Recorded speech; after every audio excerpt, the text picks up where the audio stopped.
السلام علیکم ورحمۃ اللہ وبرکاتہ۔ آج تکبیرات تشریق سے متعلق کچھ کہنے کا وعدہ تھا۔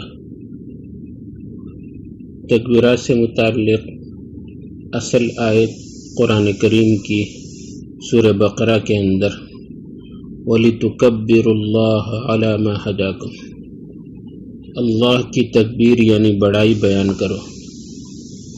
قرآن کریم میں اللہ تبارک و تعالی نے اللہ کی بڑائی بیان کرنے کا حکم دیا ہے۔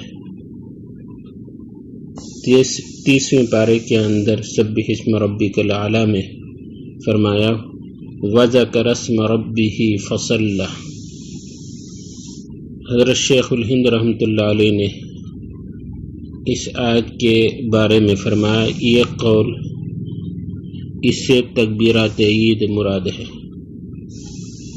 بہرحال قرآن کریم کے اندر تکبیر کہنے کا، اللہ کی بڑائی بیان کرنے کا حکم اصل میں موجود ہے۔ اب اس کی تشریح سمجھیں۔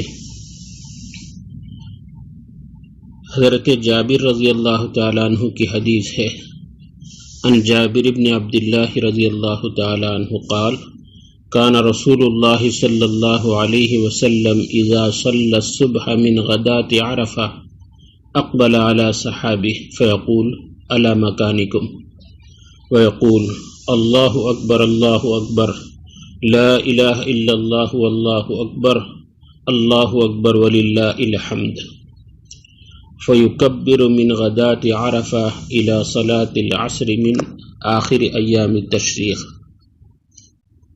حضرت جابر رضی اللہ تعالیٰ عنہ فرماتے ہیں عرفے کے دن فجر کی نماز سے فارغ ہونے کے بعد حضور صلی اللہ علیہ وسلم ہماری طرف متوجہ ہوئے اور فرمایا اپنی جگہ پر بیٹھے رہو، اور پھر یہ تکبیر سنائی اور فرمایا یوں کہو اللہ اکبر لا الہ الا اللہ واللہ اکبر اللہ اکبر وللہ الحمد۔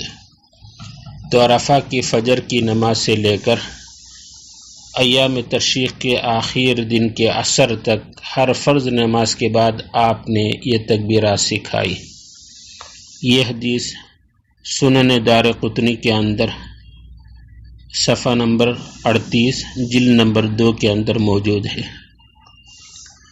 تو اس حدیث کے اعتبار سے عرفہ 9 ذی الحجہ، اس کے بعد ایام تشریق 10 11 12 13ویں ذی الحجہ کے عصر تک کل 23 نماز کے بعد میں یہ تکبیرات کہنے کا حکم ہے۔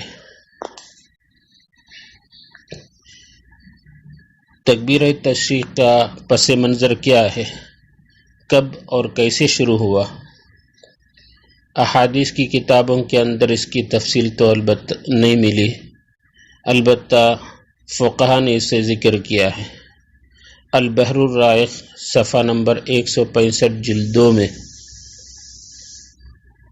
یہ ذکر کیا گیا، جب حضرت جبرائیل علیہ السلام اللہ کے حکم سے جنت سے ایک دمبا لے کر آئے تاکہ حضرت اسماعیل علیہ السلام کی جگہ اس کو ذبح کیا جائے، تو دیکھا حضرت ابراہیم خلیل اللہ اپنے صاحبزادے حضرت اسماعیل کو لٹا چکے ہیں، ذبح کرنے کی تیاری کر رہے ہیں۔ تو حضرت ابراہیم کو تنبیہ کرنے کے لیے زور سے کہا اللہ اکبر اللہ اکبر۔ تو حضرت ابراہیم علیہ السلام نے انہیں دیکھ کر کہا لا الہ الا اللہ واللہ اکبر۔ پھر حضرت اسماعیل علیہ السلام نے جب دیکھا کہ میرے بدلے دمبے کو ذبح کرنے کے لیے لایا جا رہا ہے تو انہوں نے فرمایا اللہ اکبر وللہ الحمد۔ گویا اس عظیم یادگار قربانی کی یہ تاریخ اور یہ یاد دہانی ہے کہ تکبیرات تشریق کہنے کا ہمیں ان ایام میں حکم ہے۔ مفتابی قول کے اعتبار سے عرفہ کی فجر کی نماز سے لے کر ہر فرض نماز کے بعد ایک مرتبہ تکبیر تشریق کہنا، مرد ہو یا عورت، منفرد ہو یا مقتدی، مقیم ہو یا مسافر، ہر ایک پر واجب ہے۔ مرد حضرات بلند آواز سے پڑھیں اور عورتیں آہستہ کہیں۔ چاہے مسبوق ہو تو اپنی نماز پوری کرنے کے بعد وہ بھی ایک مرتبہ کہیں۔ عام طور پر مسجد میں مرد حضرات تو یاد رکھتے ہیں، پڑھتے ہیں، عورتیں گھر میں تنہا پڑھنے کی وجہ سے انہیں یاد نہیں رہتا، تو بعض ہمارے علماء نے کہا کہ گھر کے اندر بھی عورتیں جہاں نماز پڑھتی ہیں وہاں یہ تکبیرات لکھ کر لٹکا دیں تو انہیں بھی یاد رہے گا۔ یہ تکبیرات تشریق ہر فرض نماز میں تو کہی جائے گی۔ اس کے علاوہ قضا نمازوں سے متعلق 3 باتیں ہیں۔ پہلی بات، اگر تکبیرات تشریق کے ایام میں کوئی نماز قضا ہو جائے اور انہی ایام میں اس کی قضا پڑھ لی جائے تو وہ قضا کے بعد تکبیرات تشریق پڑھی جائے۔ اگر کوئی نماز ایام تشریق سے پہلے قضا ہو گئی تھی، ایام تشریق میں انہیں پڑھی جائے قضا نماز، تو اس وقت یہ نہیں پڑھی جائے گی۔ اسی طریقے سے اگر ایام تشریق کی کوئی نماز قضا ہو گئی اور یہ ایام تشریق گزرنے کے بعد اس کی نماز قضا کی جائے تب بھی یہ تکبیرات تشریق نہیں پڑھی جائے گی۔ گویا خلاصہ یہ ہے کہ ایام تشریق کی نماز ایام تشریق ہی کے اندر قضا ہو جائے تو قضا کے بعد بھی یہ تکبیرات تشریق پڑھی جائے۔ ان ایام کے اندر تکبیرات تشریق کیوں پڑھی جا رہی ہے؟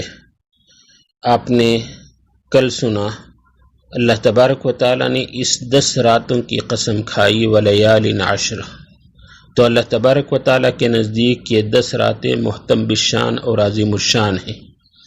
اس کی عظمت اور اس کی رفعت اور بلندی کو ظاہر کرنے کے لیے یہ تکبیرات ان ایام کے اندر مشروع ہیں۔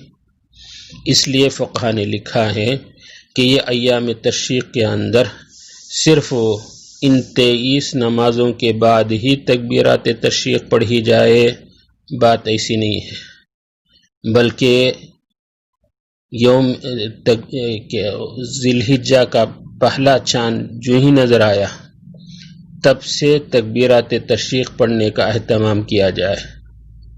صرف نمازوں کے ساتھ یہ خاص نہیں ہے، بلکہ چلتے پھرتے اٹھتے بیٹھتے کام کاج کے وقت میں سواری اور سفر میں جاتے آتے ہوئے تکبیرات تشریق کا ایک اہتمام ہو ہمارے درمیان ان ایام کے اندر تکبیرات تشریق سے آواز گونج اٹھے، اور خاص طور پر عید کی نماز کے جانے سے پہلے بھی راستے میں تکبیرات تشریق کہنے کا حکم ہے۔ ہمارے نوجوان یہ تکبیرات تشریق کو بلند آواز سے کہنے سے شرماتے ہیں، بہت آہستہ کہتے ہیں، یہ غلط بات ہے۔ فرض نماز کے بعد بھی تکبیرات تشریق اتنی بلند آواز سے کہی جائے کہ نماز مسجدیں تکبیرات تشریق سے گونج اٹھیں۔ اس طریقے سے تکبیرات تشریق کو ان ایام کے اندر بار بار کہنے کی ہمارے اندر عادت ڈالے تاکہ اس کی وجہ سے اللہ تبارک و تعالیٰ کی بڑائی، کبریائی اور عظمت ہمارے دلوں کے اندر پیدا ہو جائے۔ خدا کرے اللہ تبارک و تعالیٰ کی عبادت کو ہم اس کی بڑائی اور عظمت کا ذہن میں رکھ کر عبادت ادا کریں۔ اللہ تبارک و تعالیٰ ہماری عبادتوں کو قبول فرمائے اور ہمیں اپنی مرضیات پر چلائے۔ آمین۔